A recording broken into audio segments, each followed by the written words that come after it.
mangiso maksa ni mak there is no economy that has worked kapon jopiny onge pesa, and you've seen it.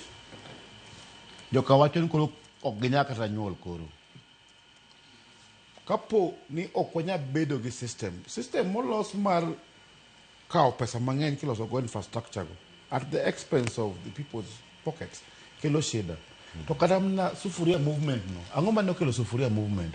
Nengo mar ngima ne ni malo. Tabasa wache kae borrowing mar serikal bana mokwongo mowacho no nego ber promise ikete budget chande.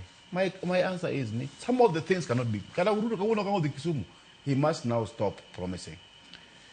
Wach mar kaka koro compensation mag jok mane ohinyre, mae should be something mane wasetieko. Just pay them. Kapo ni usedo nyinge jogo to kauru pesa umegi, we bet pile pile ni joka bro bedo compensated. Kore mane mamosomo ka jogi feel ni bwana, don't repeat this thing. Gini koro time en mono, kitchen compensation. Kata wacho ka ni issue mar kata na stima. I always talk about one issue mar stima.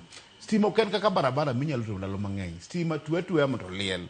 To jo siaya goero kamano nikech en wich maler to on kata gi confirm ni gibiro donjo tutam. But tutam ni gi conditions mage. Nyaka ket serikal tesre kata obed serikal moro modonjo. Nyaka waket serikal tesre mondo tim gik monego